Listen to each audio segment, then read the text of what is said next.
Hello, ladies and gentlemen. I am Kiran Bendigeri from Grafosyss IAS. In this video, let's look at 6th standard, the Earth 6th chapter. Major landforms of the Earth.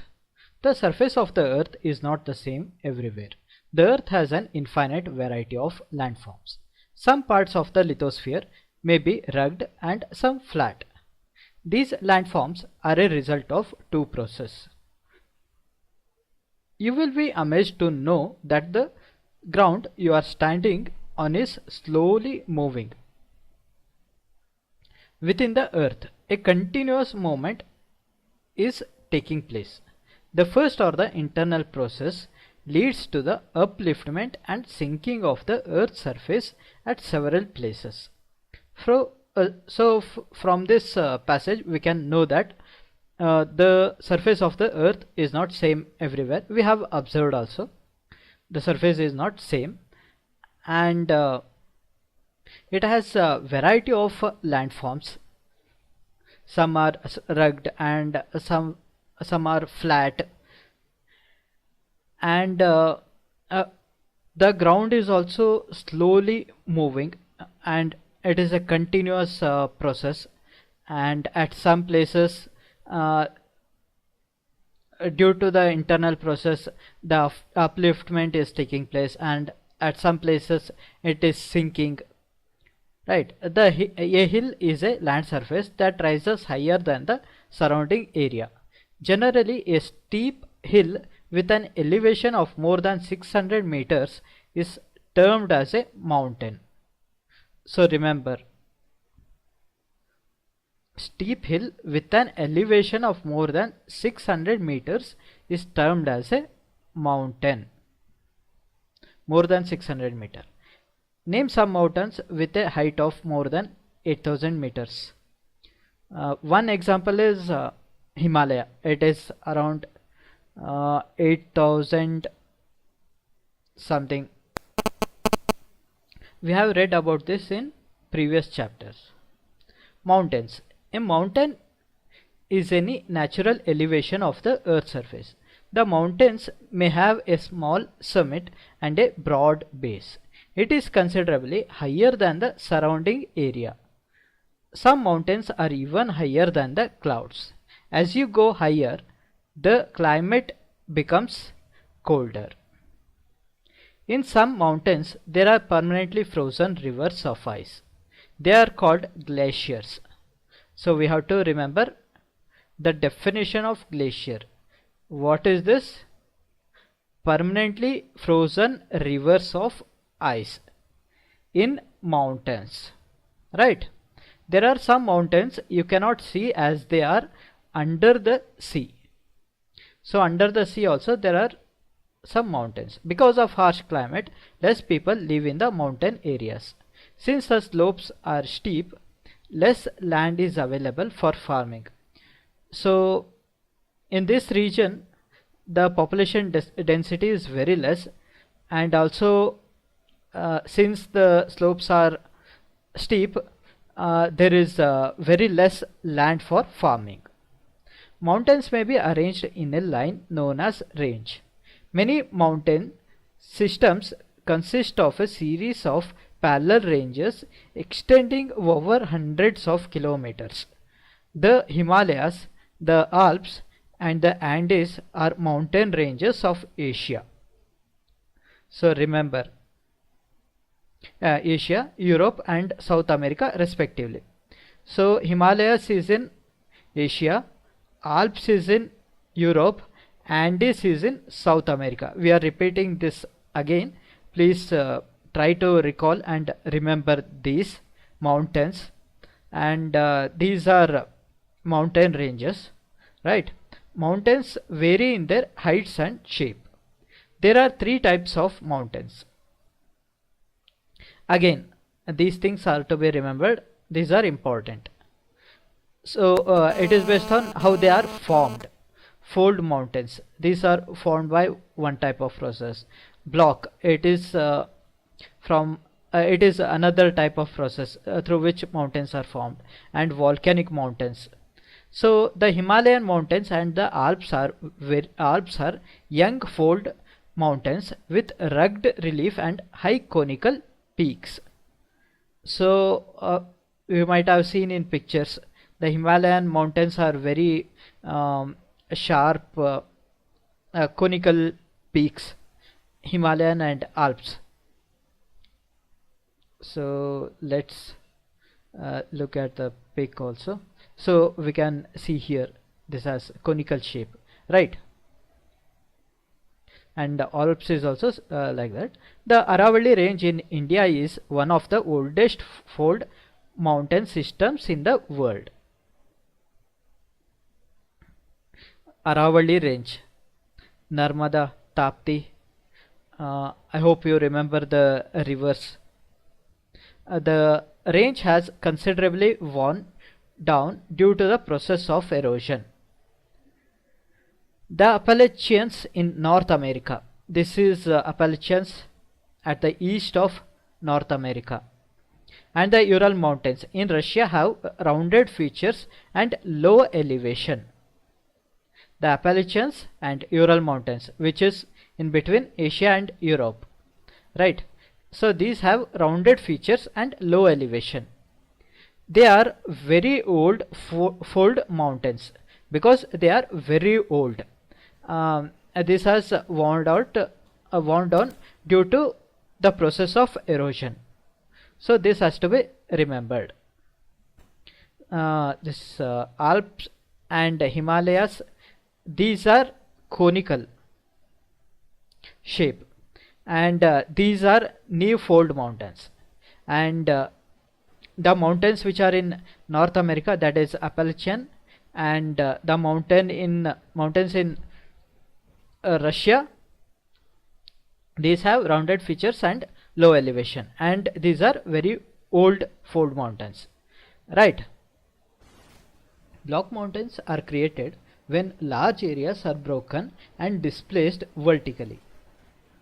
The uplifted blocks are termed as horsts and the lowered blocks are called graben. So this is, so we can say from this figure that the large, this is a small example, it is represented in picture.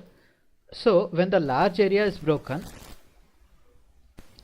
so the uplifted block is termed as horst and the lowered block is called graben. The Rhine Valley and the Vosges mountain in Europe are examples of such mountain system. So this has to be remembered. Block mountains. So we discussed about fold mountains and block mountains, right? So block mountains, the Rhine Valley and Vosges mountain. Mauna Kea in the Pacific Ocean is an undersea mountain. It is higher than Mount Everest, being 10,205 meters high. So this is in Hawaii. This is even higher than Mount Everest, but it is undersea mountain. Volcanic mountains are formed due to volcanic activity. Mount Kilimanjaro in Africa and Mount Fujiyama in Japan are examples of such mountains. Mount Kilimanjaro, where it is located, please search in Google Map. And Mount Fujiyama, this is in Japan. Mountains are very useful. The mountains are a storehouse of water. Many rivers have their source in the glaciers in the mountains. Reservoirs are made and the water is harnessed for the use of people. Water from the mountains is also used for irrigation and generation of hydroelectricity. The river valleys and terraces are ideal for cultivation of crops. Mountains have a rich variety of flora and fauna. Flora means vegetation, fauna means animals. The forests provide fuel, fodder, shelter and other products like gum, resins, etc. Mountains provide an idyllic site for tourists. They visit the mountains for their scenic beauty. Several sports like paragliding, hand gliding, river rafting and skiing are popular in the mountains. So these are the points which we have to remember while describing about mountains. Why it is useful? Because there are many glaciers and it is the main source of several rivers like Ganga and Brahmaputra. These are born in Himalayas. And also it is used for irrigation and hydroelectricity along the bank of Ganga and Brahmaputra. And in some tributaries of Ganga, sports activities are conducted like river rafting, skiing, etc.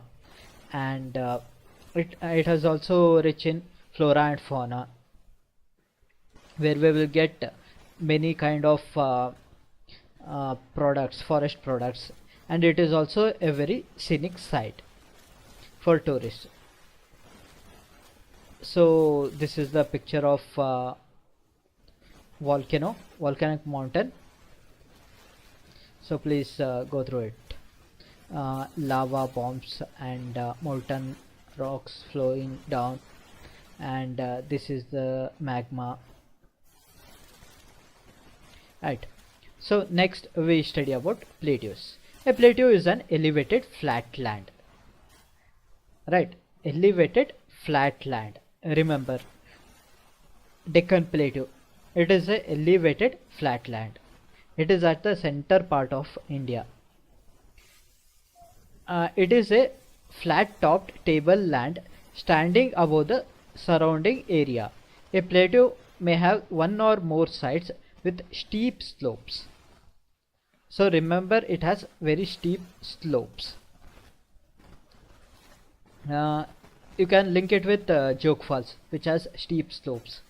The height of plateaus often varies from few hundred meters to several thousand meters.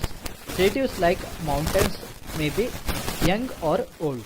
The Deccan Plateau in India is one of the oldest plateaus. The East African Plateau is in Kenya, Tanzania and Uganda, and the Western Plateau of Australia are other examples. So these are the countries. Kenya, Tanzania and Uganda are at the eastern part of Africa. These are Eastern Plateau, and the western part of Australia, it's also one example. The Tibet Plateau is the highest plateau in the world with a height of 4,000 to 6,000 meters, and the Himalayas near it, it's 8,000 meters above the mean sea level. Okay. The plateaus are very useful because they are rich in mineral deposits. As a result, many of the mining areas in the world are located in the plateau areas. The African plateau is famous for gold and diamond mining. In India, huge reserves of iron, coal and manganese are found in the Chota Nagpur plateau.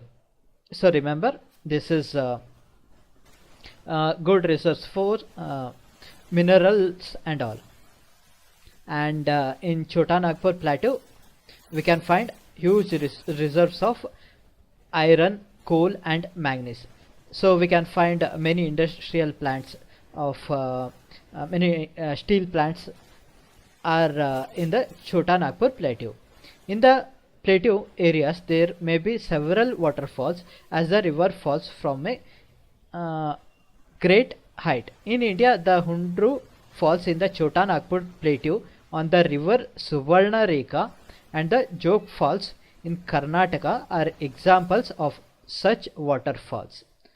So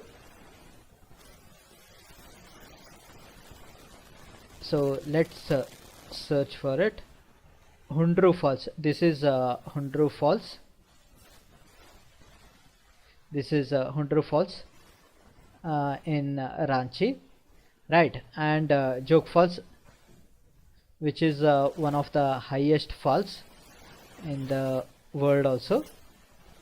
So we can see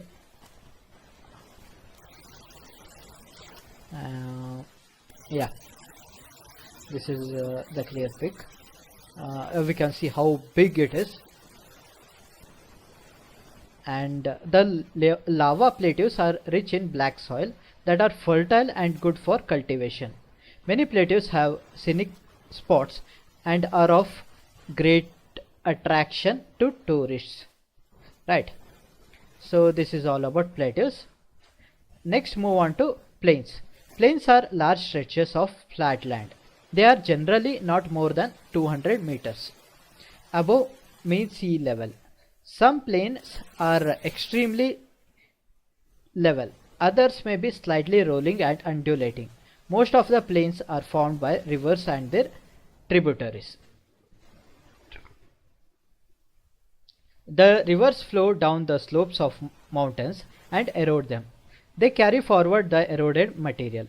Then they deposit their load consisting of stones, sand and silt along their courses and in their valleys. It is from these deposits that plains are formed. Generally, plains are very fertile. So we can link this plains to Ganga river, right? So these plains are not more than 200 meters above mean sea level. So these are extremely level, right? And rivers carry eroded material and all. So the points which we have to remember, generally plains are very fertile. Construction of transport network is easy. Thus the plains are very thickly populated regions of the world. Some of the largest plains made by the rivers are found in Asia and North America. For example, in Asia, these plains are formed by the Ganga and the Brahmaputra in India and the Yangtze in China. So remember, Yangtze in China. Plains are the most useful areas for human habitation. There is a great concentration of people as more flat land is available for building houses as well as for cultivation. So remember these things. So the plains are very fertile. So these land are used for cultivation. So the population density is very high in these plains. So the same thing is explained in the next paragraph.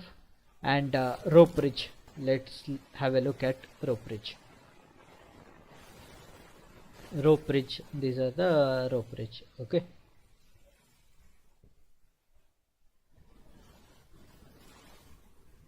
humans have been living on different kinds of landforms in different ways. Life is difficult in mountainous areas. Plains provide much better conditions. It is easy to grow crops, build a house or a road in a plain than a mountain. So it's a very obvious thing that it's very easy to build a infrastructure in plain rather than mountain. Sometimes natural calamities such as earthquakes, volcanic eruption, storms and floods cause widespread destruction. Huge loss of life and property takes place. By creative awareness about such incidences, we may lower the risk. So these are the disaster things which happens naturally and also induced by humans. So I hope you understood this passage, and this is the end of the chapter. Thank you.